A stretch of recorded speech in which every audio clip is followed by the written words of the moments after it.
Entering the Dharma Realm Part 1 Chapter 39, D. Continued, D. At that time, Manjushri Bodhisattva told all the Bhikshus, if there are good men and good women who can accomplish 10 types of dharmas that tend toward the great vehicle, they can quickly enter the ground of the thus come one, how much more the grounds of the Bodhisattvas. What are the 10? They are, amassing all good roots with a mind free from weariness, seeing all Buddhas, serving and making offerings to them, with a mind free from weariness, seeking all Buddhadharma, with a mind free from weariness, practicing all the paramitas, with a mind free from weariness, accomplishing the samadhis of all bodhisattvas, with a mind free from weariness, respectively entering all of the 3 periods of time, with a mind free from weariness. Universally adorning and purifying the Buddha Kshetras in the 10 directions, with a mind free from weariness, teaching and transforming, taming and subduing all living beings with a mind free from weariness, in all Kshetras, in all Kalpas, accomplishing the Bodhisattva practices with a mind free from weariness, for the sake of bringing one living being to accomplishment, practicing paramitas to the number of dust motes in all Buddha Kshetras and accomplishing the Tathagata's 10 powers, in such a way to respectively bring into maturity all the realms of living beings, all of these with a mind free from weariness. Bhikshus, if there are good men or good women who can accomplish deep faith, bringing forth these 10 types of tireless mind, they can develop and nurture all the good roots, renounce and abandon birth and death in all the destinies, and transcend the mundane nature of all the worlds. They will not fall to the grounds of the sound hearers and pratyeka Buddhas. They will be born in all the thus come one's households. They will be replete with the vows of all bodhisattvas. They will cultivate all bodhisattva conducts. They will attain the thus come one's powers, smash and subdue the demon hordes and those of external ways. They can also destroy afflictions, enter the grounds of the bodhisattva, and draw near to the ground of the thus come one. At that time, all the bhikshus upon hearing this dharma, obtained a samadhi called unobstructed eye. They could perceive the states of all Buddhas. They could see measureless and boundless Buddhas, thus come ones, of all worlds in the 10 directions, and their way places and assemblies. They could also see living beings in all the different destinies within these worlds in the 10 directions. They could also see all the differences in these worlds, and also see all the dust motes in these worlds, and also see the palaces in which the living beings of these worlds dwelt, which were adorned with various jewels. They could also hear all the Buddhas, thus come ones, using various languages and sounds to proclaim all the Dharma, and could understand all of the words, diction, teaching, and explanations. They could also contemplate the faculties and heart's desires of all living beings within these worlds.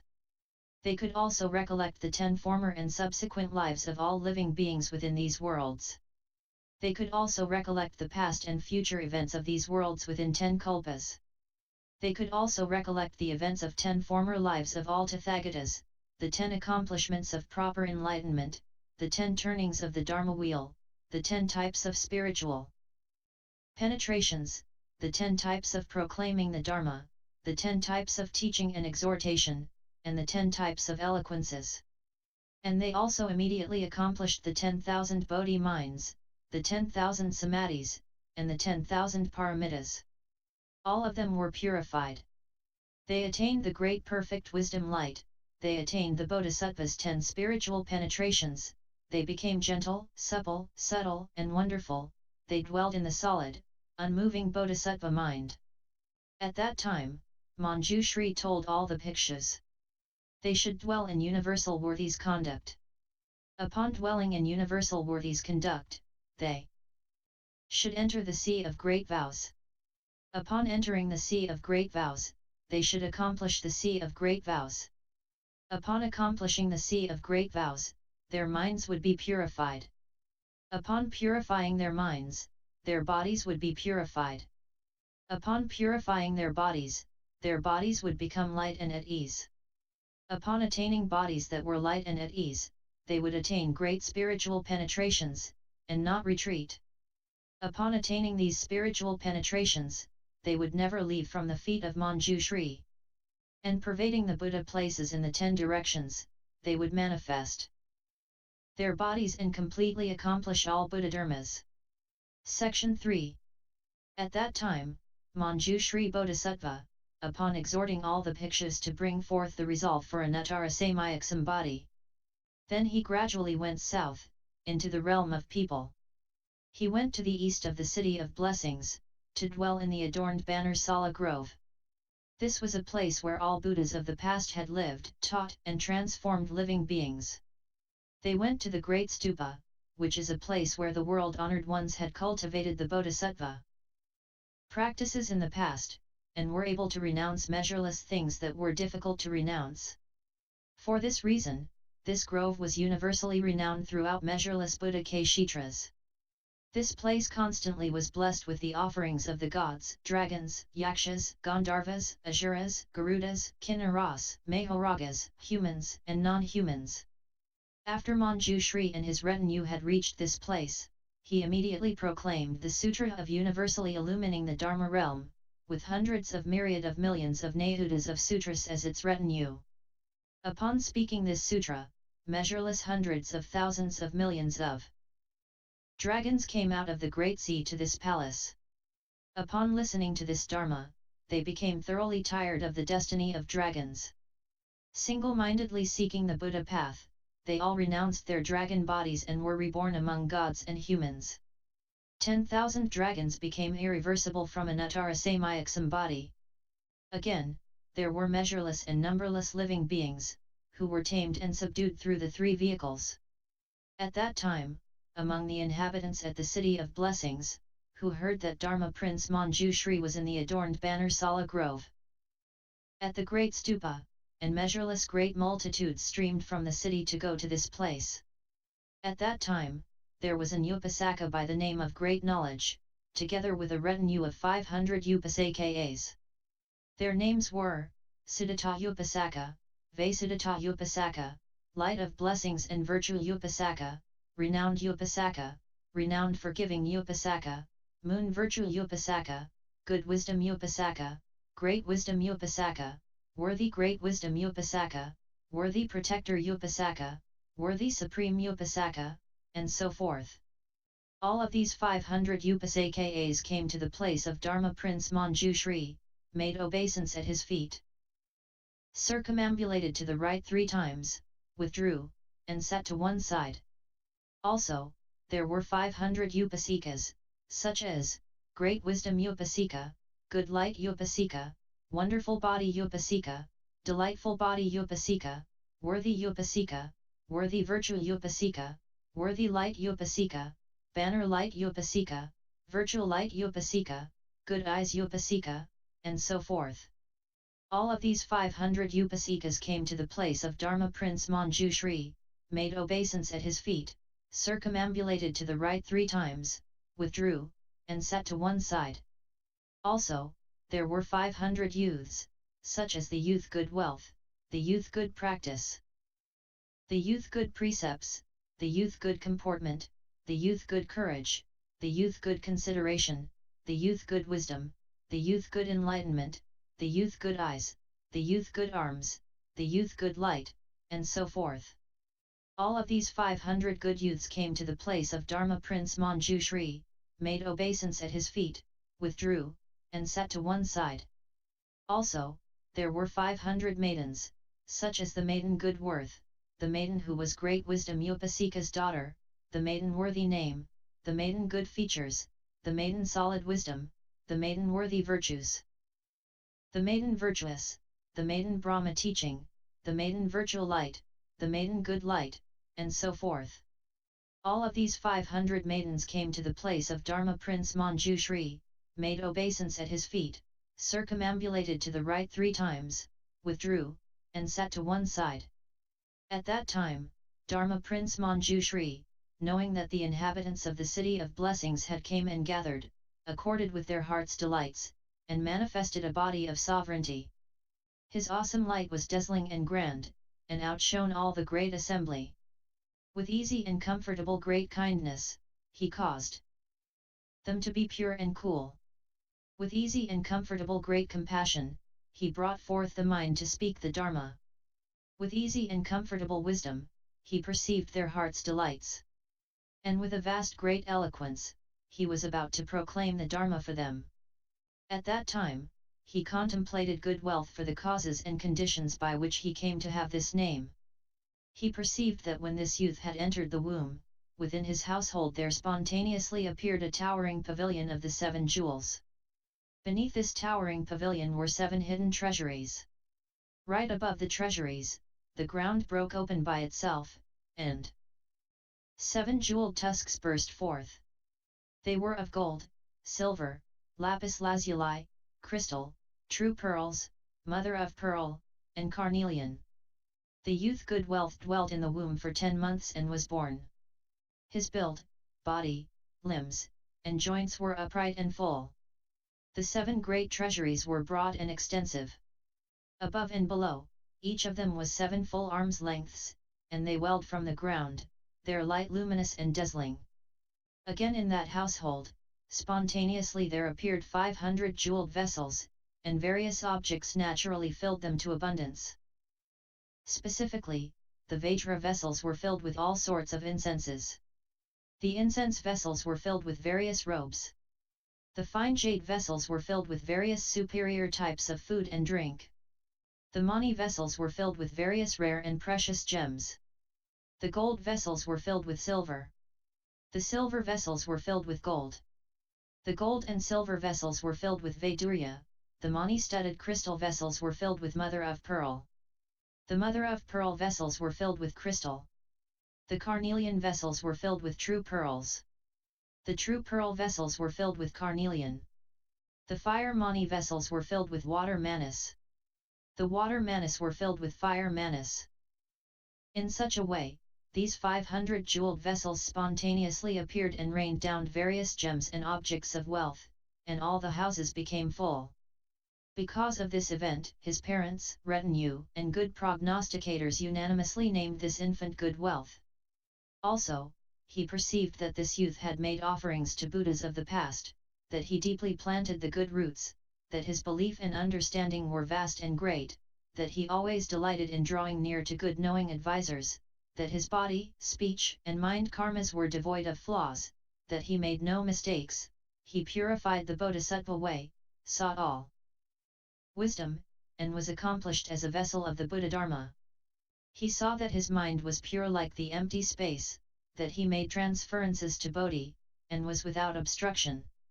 At that time, Manjushri Bodhisattva, having contemplated the youth good wealth in this way, gently instructed him using analogies and spoke all Buddhadharmas for him. That is, he spoke the Dharma of all Buddhas gathering. He spoke the Dharma of all Buddhas continuity. He spoke the Dharma of all Buddhas successiveness. He spoke the Dharma of all the Buddhas pure assemblies. He spoke the Dharma of all Buddhas Dharma wheels that transform and guide. He spoke the Dharma of the fine characteristics of all Buddhas form bodies. He spoke the Dharma of all Buddhas Dharma bodies. He spoke the Dharma of all Buddhas illuminating light. He spoke the Dharma of all Buddhas level non-duality. At that time, Dharma Prince Manjushri, upon speaking these dharmas for the youth good wealth and the great assembly, again earnestly exhorted them with analogies. He caused them to be joyous and to bring forth the resolve for Anuttara Samyak Sambodhi. He also caused them to recollect their past good roots. Having done this, right at that very place, he further spoke the Dharma for living beings according to their potentials, and then he took his leave. At that time, the youth good wealth, having heard from Manjushri about the various merits and virtues of the Buddha, single-mindedly and diligently sought Anuttara Samyak Sambodhi. Following Manjushri, he spoke verses, saying, "The 3 existences are like city ramparts. Arrogance forms the walls. The destinies are like doors and windows. Love's water fills the moat, covered by stupidity's darkness. The fires of greed and anger blaze. The demon king becomes the ruler. Like an unknowing child we follow along. Greed and love are a strong rope. Flattery and deception are the reins and bit. Doubt and delusion veil one's eyes. As one enters the deviant paths, stinginess, jealousy, and arrogance abound. One enters the three evil places, or falls into the various destinies. Amid the sufferings of birth, old age, sickness, and death. Pure Son of wondrous wisdom, whose great compassion forms a perfect wheel which dries up the sea of afflictions, pray grant us a little attention. Pure Moon of wonderful wisdom, your great kindness forms a filthless wheel, which bestows calmness on us all. I wish you could shine on me, King of the Dharma realm, with Dharma treasures as your foremost guide, who courses in emptiness without obstruction. I wish you would teach and exhort me. Great merchant of blessings and wisdom, courageous in your search for Bodhi, who universally benefits all beings, I wish you would protect me. Donning the armor of forbearance, with wisdom sword in hand, masterfully you quell the demon armies, may you bend to rescue me. Dwelling on Dharma's summit of Sumuru, always attended by maidens in samadhi, destroying the asuras of delusion. Lord Chakra, please consider me. The three existences are the home of stupid mortals, who create causes that form delusive karma and earthly destinies. Humane One subdues them all, like a lamp, he shows me the way. One who renounces all evil destinies, and pursues all good paths, who transcends the mundane world, show me the door to liberation. In a world that's inverted and full of attachments, may the one with thoughts of permanence, bliss, true self, and purity, and the wisdom I who can leave all this, disclose for me the door of liberation. Well aware of deviant and proper paths, one of fearless discriminating mind, who has decisive understanding in everything, show me the Bodhi road. Dwelling on the ground of the Buddha's proper views, you who nurture the Buddha's trees of merit and virtue, and rain down wonderful Dharma flowers, show me the Bodhi way. Buddhas of past, present, and the future, who pervade throughout all places, like the sun appearing in the world, speak the path for me. You who well know of all karma, profoundly arrived at all vehicles conducts, one of decisive wisdom, show me the Mahayana. With great compassion as the hub upon its wheel of vows. Its axle is composed of faith, its linchpin of endurance. Adorned as it is with merits and virtues treasures. May I ride upon this carriage, with a broad and great body of tyranny. Its canopy of adorning compassion. It rings with chimes of eloquence. May I ride upon this carriage. Brahma practices are its cushions. Samadhi its maidens in waiting. Dharma drums resonate with wonderful sounds. May I ride upon this carriage. Endless is its treasury of the four attractions. Bejeweled with adorning merit and virtue. Shame forms the halters of its steeds. May I ride upon this carriage. Always turning are the wheels of giving. Forever anointed with pure precepts. Fragrance. Patience is its sturdy adornment. May I ride upon this carriage. The body is of dhyana concentration and samadhi. The collar is of clever expedients. Subdued and non-retreating as it is. May I ride upon this carriage. Great vows are the pure wheels. Tyranny its solid power. Accomplished it is by wisdom. May I ride upon this carriage. With universal conduct as its circumference. Compassionate heart is its composed turning. Toward all its without fear. May I ride upon this carriage. Solid like Vajra. Clever like an illusory transformation. It is unobstructed in all things.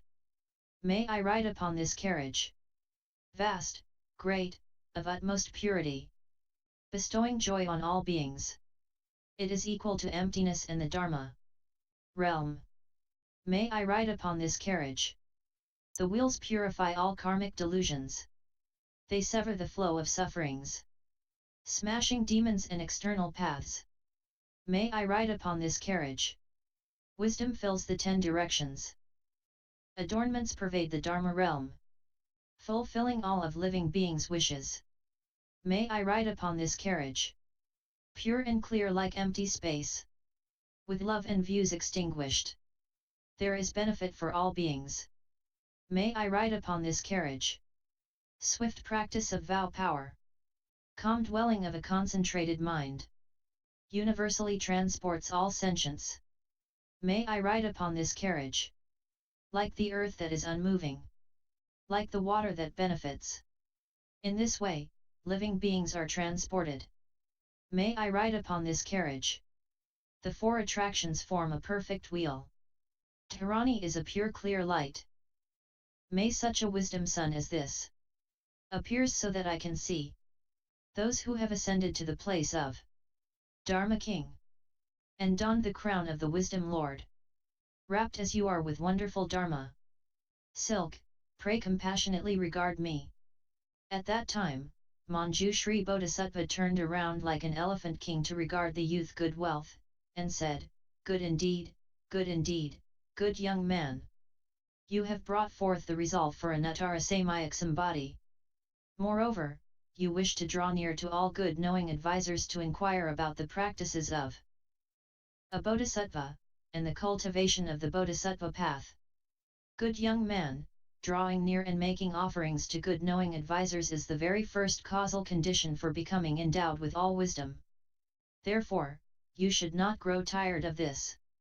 The youth good wealth said, I only hope that the sagely one will speak extensively for me about how a bodhisattva should study bodhisattva practices, how he should cultivate bodhisattva practices, how he should tend toward bodhisattva practices, how he should maintain bodhisattva practices, how he should purify bodhisattva practices, how he should enter bodhisattva practices, how he should accomplish bodhisattva practices, how he should follow bodhisattva practices, how he should recollect bodhisattva practices, how he should increase and broaden bodhisattva practices, how he should swiftly perfect the practices of universal worthy.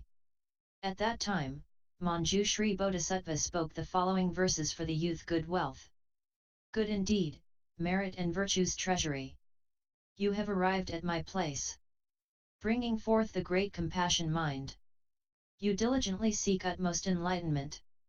You have made vast great vows to destroy living beings' pain, and for the sake of all worlds, to practice the Bodhisattva's conducts.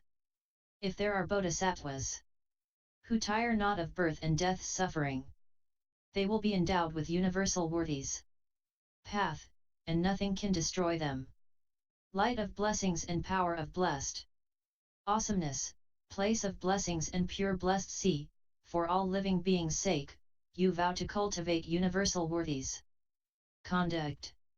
Regard throughout the limit of boundlessness, the Buddhas in the 10 directions, you have heard the Dharma from all of them, received and upheld it, without forgetting or losing any. In the realms of the 10 directions, you can see measureless Buddhas. You have accomplished all seas of vows, and are replete with Bodhisattva practices. If one enters the sea of expedience, dwells securely in Buddha's Bodhi, and follows and studies with guiding teachers, one can accomplish all wisdom, pervading through all kalpas, equal to the dust motes in all lands. You have practiced universal worthies conduct, and accomplished the Bodhi path. In measureless kshetras, in boundless kalpa seas, you have practiced universal worthies conduct, and perfected all the great vows.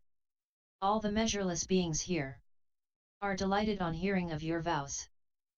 They all bring forth the Bodhi mind, and vow to study universal worthies vehicle. I picture cloud of virtue, the kingdom of supreme bliss, wonderful summit mountain, the dwelling of bringing forth the resolve. At that time, Manjushri Bodhisattva, after speaking the verses, told the youth good wealth, good indeed, good man, you have already brought forth the resolve for an Uttarasamaya Sambodhi to seek the conduct of a Bodhisattva. Good man, if living beings can bring forth the resolve for an Uttarasamaya Sambodhi, this is a difficult thing indeed. Moreover, upon bringing forth the resolve, if they further wish to seek the Bodhisattva conduct, this is twice as hard. Good man, if one wishes to accomplish the wisdom of all wisdom, then one must decisively seek a true good knowing advisor. Good man, in seeking for a good knowing advisor, do not become weary or lax. And upon seeing a good knowing advisor, do not become satiated. As to a good knowing advisor and all his teachings, you must follow and accord. As to expedient devices employed by a good knowing advisor, do not find faults. Good man, south of here is a kingdom called Supreme Bliss. Within that kingdom is a mountain called Wonderful Summit, and on that mountain is a picture named Cloud of Virtue. Go to where he is and ask him how a bodhisattva studies the bodhisattva conduct, how a bodhisattva cultivates the bodhisattva conduct, up to and including how a bodhisattva can swiftly perfect the conducts of universal worthy. The picture Cloud of Virtue will proclaim all of this for you. At that time, upon hearing this, the youth Good Wealth leapt for joy. He bowed at his feet, circumambulated him countless times, and gazed up at him with longing admiration. He sorrowfully wept, he bade farewell and took his leave and went south. He went toward the kingdom of supreme bliss, and ascended Wonderful Summit Mountain. To the east, west, south, north, the four intermediate directions, above and below, he looked around and sought. With thirsty aspirations, wishing to see the picture Cloud of Virtue, after 7 days, he espied the picture on another mountain, leisurely taking a stroll. Upon seeing this, he went to bow at his feet, circumambulated him 3 times to the right, and then stopped before him, and said, "Sagely One, I have already brought forth the resolve for an Uttarasamaya Sambodhi, but I do not know yet how a bodhisattva studies the bodhisattva conduct, how he cultivates the bodhisattva conduct, up to and including how he can swiftly perfect the conduct of universal worthy. I heard that the Sagely One is skilled at guiding and teaching. I only hope you will compassionately proclaim how it is that a bodhisattva accomplishes an Uttarasamaya Sambodhi." At that time, the picture Cloud of Virtue told Good Wealth, "Good indeed. Good indeed. Good man, you have already brought forth the resolve for an Uttarasamaya Sambodhi. Moreover, you can inquire about the bodhisattva conduct. To do such a thing is difficult within the difficult. That is to say, seeking the bodhisattva conduct, seeking the state of a bodhisattva, seeking the path of escape of a bodhisattva, seeking the pure path of a bodhisattva, seeking the pure, vast, great mind of a bodhisattva, seeking the spiritual penetrations accomplished by a bodhisattva, seeking the liberation doors that a bodhisattva makes appear, seeking the worldly karma manifested by a bodhisattva, seeking the mind of a bodhisattva that accords with living beings, seeking the bodhisattva's gate of birth and death and nirvana, seeking the bodhisattva's contemplation of the conditioned and unconditioned, without any attachment in his mind. Good man, I have attained a comfortable, decisive power of understanding. My eye of faith is pure, and my wisdom light radiates. Universally, I regard all states, and have left behind all obstructions. I can skillfully contemplate. My universal eye is lucid and bright. I am replete with pure conduct. I can travel to the countries of the 10 directions, revere and make offerings to all Buddhas. I can forever be mindful of all Buddhas, thus come ones, unite, uphold the proper Dharma of all Buddhas, and constantly behold all Buddhas of the 10 directions. That is to say, to the eastern direction, seeing 1 Buddha, 2 Buddhas, 10 Buddhas, 100 Buddhas, 1,000 Buddhas, 100,000 Buddhas, 100 million Buddhas, 1 billion Buddhas, 1,000 billion Buddhas, 100,000 billion Buddhas, 1,000,000 Nehudas of Buddhas, 100 million Nehudas of Buddhas, 1,000 million Nehudas of Buddhas, 100,000 million Nehudas of Buddhas, to the point of seeing countless, limitless, boundless, unequaled, uncountable, inestimable, inconceivable, immeasurable, ineffable, ineffably ineffable Buddhas, to the point of seeing Buddhas as many as dust motes in Jambudvipa, Buddhas as many as dust motes in 1 set of 4 continents, Buddhas as many as dust motes in 1,000 world systems, Buddhas as many as dust motes in a 2,000 world system, Buddhas as many as dust motes in a 3,000 world system, Buddhas as numerous as dust motes in 10 Buddha-Kshetras, up to and including Buddhas as many as dust motes in ineffably ineffable Buddha-Kshetras. As it is in the east, so it is too in the south, west, north, the four intermediate directions, above, and below. In each direction, all of these Buddhas with their various physical appearances, their various features, their various spiritual penetrations, their various playfulnesses, their various assemblies which adorn the way places, their various lights that illumine without limit, their various countries, their various life spans accord with the various delights in the minds of all living beings. They manifest the various doors of accomplishing proper enlightenment. Within the great assembly, they emit the lion's roar. Good man, I have only obtained this Dharma door of recollecting all the Buddha's states of wisdom, light and universal vision. But how could I possibly know the doors of the conduct of all great Bodhisattvas, boundless, pure wisdom? There is the door of mindfulness of the Buddha, with a universally shining wisdom light, whereby one always sees the adornments and purity of the various palaces in all Buddha countries. There is the door of causing all beings to be mindful of the Buddha, whereby one accords with what pleases living beings' minds and causes them to obtain purity from seeing the Buddhas. There is the door of mindfulness of the Buddha that enables one to dwell securely within the powers, whereby one is caused to enter the thus come one's 10 powers. There is the door of mindfulness of the Buddha that enables one to dwell securely in the Dharma, whereby one can see limitless Buddhas and listen to Dharma. There is the door of mindfulness of the Buddha of illumining all directions, whereby one can see within all worlds the seas of Buddhas that are equal and without discrimination.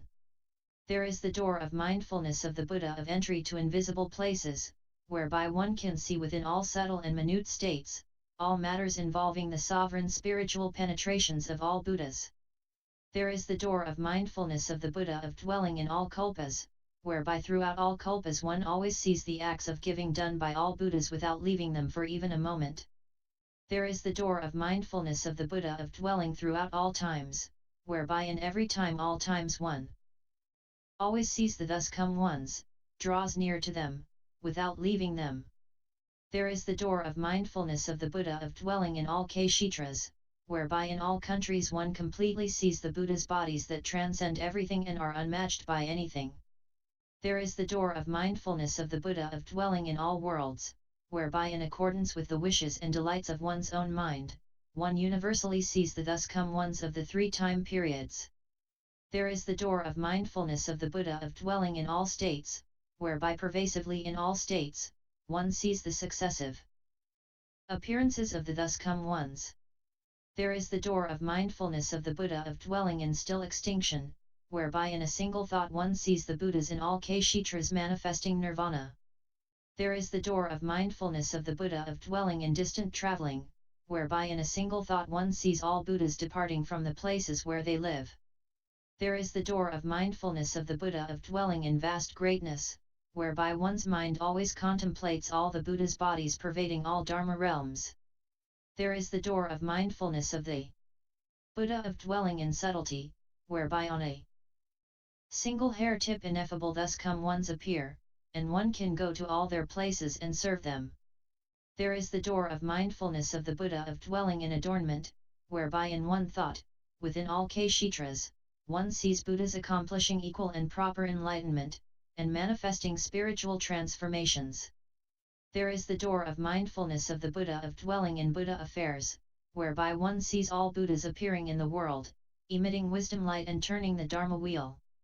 There is the door of mindfulness of the Buddha of dwelling in the comfortable mind, whereby one knows that according to all the wishes and delights of one's own mind, all Buddhas manifest their reflections.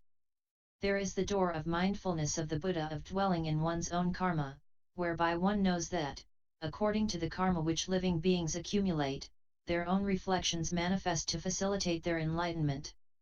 There is the door of mindfulness of the Buddha of dwelling in spiritual transformations, whereby one sees the Buddhas seated on vast great lotus flowers that blossom everywhere throughout the Dharma realm. There is the door of mindfulness of the Buddha of dwelling in empty space, whereby one contemplates all thus come one's clouds of bodies that adorn the Dharma realm. And how can I possibly know or speak of such conduct of merit and virtue? Good man, south of here is a kingdom called Gate of the Sea, there is a picture known as Sea Cloud. Go to where he is and ask him how a bodhisattva studies the bodhisattva conduct, and how he cultivates the bodhisattva path. The Bhikshu sea cloud can speak discriminately the causal conditions of bringing forth vast, great good roots. Good man, the Bhikshu sea cloud will enable you to enter the vast, great, position of the aids to the way. He will enable you to bring forth the power of vast, great good roots. He will speak for you the causes of bringing forth the Bodhi resolve. He will enable you to give rise to the light of the vast great vehicle. He will enable you to cultivate the vast, great paramitas. He will enable you to enter the vast, great sea of all conducts. He will enable you to perfect the vast, great wheel of vows. He will enable you to purify the vast, great door of adornments. He will enable you to give rise to the power of vast, great kindness and compassion. At that time, the youth good wealth bowed to the Bhikshu cloud of virtue, circumambulated him to the right, gazed up at him, bade farewell and took his leave. 2 Bhikshu sea cloud, kingdom gate of the sea dwelling of the ground of regulation. At that time, the youth good wealth single-mindedly pondered the teaching of the good knowing advisor. With proper mindfulness he contemplated the door of wisdom light. With proper mindfulness he contemplated the Bodhisattva's door of liberation. With proper mindfulness he contemplated the Bodhisattva's door of samadhi. With proper mindfulness he contemplated the Bodhisattva's door to the great sea. With proper mindfulness he contemplated the door of all Buddha's manifestations. With proper mindfulness he contemplated the door of all Buddha's way places. With proper mindfulness he contemplated the door of all Buddha's guiding rules. With proper mindfulness he contemplated the door of all Buddha's equality with the realm of empty space. With proper mindfulness he contemplated the door of all Buddha's successive appearances. With proper mindfulness he contemplated the door of all Buddha's entries into expedience. He gradually went south, until he arrived at the kingdom, gate of the sea. At the place of the Bhikshu sea cloud, he bowed at his feet. After circumambulating to the right, he put his palms together before him, and said, sagely 1, I have already brought forth the resolve for Anuttara Samyak Sambodhi. I wish to enter all of the seas of unsurpassed wisdom, and yet I do not know how a bodhisattva can renounce the mundane home of the world and be born in the thus come one's household, or how one can cross over the sea of birth and death, and enter the Buddha's wisdom sea, or how one can leave the ground of an ordinary person and enter the thus come one's grounds, how one can sever the flow of birth and death and enter the flow of the bodhisattva's conduct, how one can smash the wheel of birth and death, and accomplish the bodhisattva's wheel of vows, how one can destroy the demon states and manifest the Buddha's states, how one can dry up the sea of love and desire and increase the sea of great compassion, how one can close all the doors of all difficulties and evil destinies and open all the doors of great nirvana, how one can leave the city of the triple realm and enter the city of all wisdom, how one can renounce all objects of delight and enjoyment, and benefit all living beings. At that time, the Bhikshu sea cloud asked the youth good wealth, good man, have you already brought forth the resolve for Anuttara Samyak Sambodhi? Good wealth answered, yes, I have brought forth the resolve for Anuttara Samyak Sambodhi. Sea cloud said, good man, if living beings have not planted good roots, they cannot bring forth the resolve for Anuttara Samyak Sambodhi. One must obtain the light of good roots of the door to universality, become replete with the samadhi wisdom light of the true path, give rise to various vast and great seas of blessings, and nurture pristine and pure dharmas without laziness or resting. One must serve good knowing advisors without becoming tired or satiated. One must disregard one's body and life. One must not conceal or hoard. One's mind must be level, like the earth, without ups or downs. One's nature must always compassionately pity all living beings. With concentrated mindfulness, one must never forsake all destinies of existence. One must constantly take delight in contemplating the thus come one's states. In such a way one can bring forth the Bodhi resolve. As for bringing forth the Bodhi resolve, it means one brings forth a great, compassionate mind, in order to universally save all beings. One brings forth a great kind mind, in order to equally protect all worlds. One brings forth a tranquil and happy mind, in order to cause all beings to destroy their sufferings. One brings forth a mind of beneficence, in order to cause all beings to separate from evil dharmas. One brings forth a sympathetic mind, in order to guard all those who are afraid. One brings forth an unobstructed mind, in order to leave behind all obstructions. One brings forth a vast, great mind, in order to pervade all dharma realms. One brings forth a boundless mind, because one is equal to the realm of empty space, and there is nowhere one does not go. One brings forth a broad, extensive mind, because one sees all thus come ones. One brings forth a pure mind, because one does not contradict the wisdom of the dharmas of the three periods of time.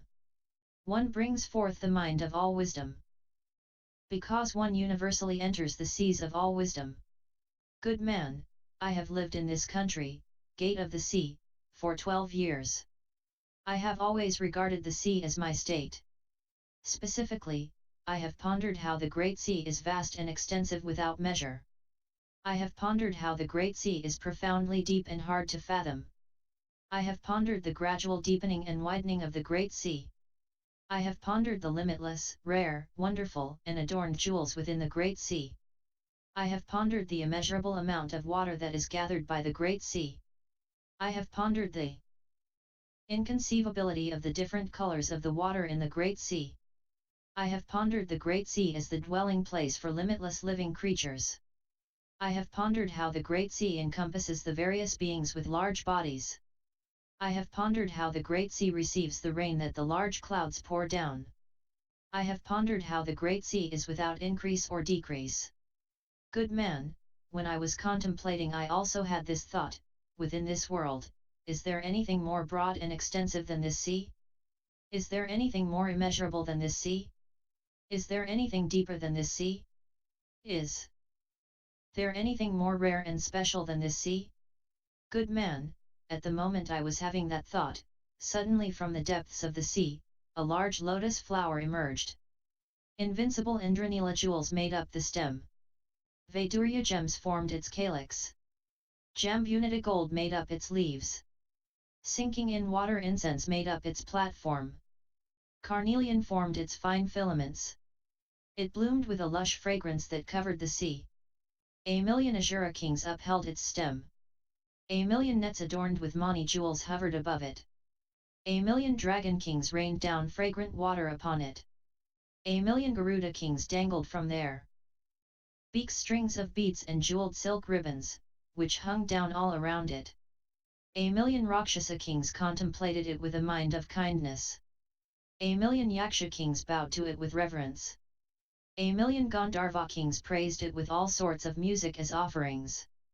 A million heavenly kings rained down heavenly flowers, heavenly garlands, heavenly fragrances, heavenly burning incense, heavenly paste incense, heavenly powdered incense, wonderful heavenly robes, heavenly banners, streamers, and canopies.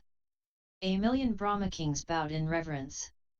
A million gods from the pure dwelling heavens placed their palms together and made obeisance.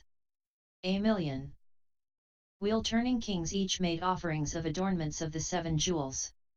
A million sea spirits appeared simultaneously, and respectfully bowed. A million light flavor mani jewels universally illumined. A million pure blessings mani jewels formed an adornment. A million universal light mani jewels served as its pure treasury. There were a million supreme mani jewels, their light radiant and dazzling. There were a million wonderful treasury mani jewels, their light radiating infinitely. There were a million Jambu banner mani jewels, successively arranged in rows. There were a million Vajra lion mani jewels, indestructible, pure, and adorning. There were a million sun treasury mani jewels, vast, great, and pure. There were a million delightful mani jewels, replete with various colors. There were a million as you will mani jewels, their adornments endless, their effulgence dazzling. This great lotus flower was born from the transcendental good roots of the thus come one's appearances in the world, and was a source of faith and rejoicing for all bodhisattvas. Within the 10 directions worlds, there was no place where it did not appear. It was born from dharmas that are like an illusion. It was born from dharmas that are like a dream. It was born from pure karma. It was adorned by the dharma door of non-contention. It entered the seal of the unconditioned. It dwelt in the door of non-obstruction. It filled up all countries of the 10 directions. It complied with the most profound states of the Buddhas. Throughout countless hundreds of thousands of kalpas, its merit and virtue could not be praised to exhaustion. At that time, I saw atop the lotus flower thus come one seated in full lotus. His body extended all the way up to the summit of existence. His jeweled lotus flower throne was inconceivable. His way places and assembly were inconceivable. The accomplishment of his marks was inconceivable. The perfection of his minor characteristics was inconceivable. His spiritual penetrations and transformations were inconceivable. The purity of his physical characteristics was inconceivable. The mark of his invisible crown was inconceivable. His vast and long tongue was inconceivable. His good and clever speech was inconceivable. The full and resonant sounds of his voice were inconceivable. His boundless powers were inconceivable. His pure fearlessnesses were inconceivable. His vast, great eloquences were inconceivable. Moreover, I recollected that the conducts this Buddha had cultivated in the past were inconceivable, that his accomplishments of the way with self-mastery were inconceivable, that the wonderful voices with which he proclaimed Dharma were inconceivable, that his universal door of manifesting all sorts of adornments was inconceivable, that everything around him was inconceivable, each singularly distinctive to look at, that his perfection of all benefits was inconceivable. At that time, the thus come one stretched out his right hand and rubbed me on the crown and spoke for me the universal I-Dharma door. It revealed the states of all thus come ones. It disclosed and expounded all conducts of all bodhisattvas. It explained the wonderful dharmas of all Buddhas. All wheels of Dharma entered within it. It could purify all Buddha countries. It could defeat all heterodox ways and deviant theories. It could destroy all demon armies. It could cause all living beings to be happy. It could illuminate the workings of activity in all beings' minds. It could understand the faculties of all beings. According to living beings' hearts, it could cause them to become enlightened. Continued, E.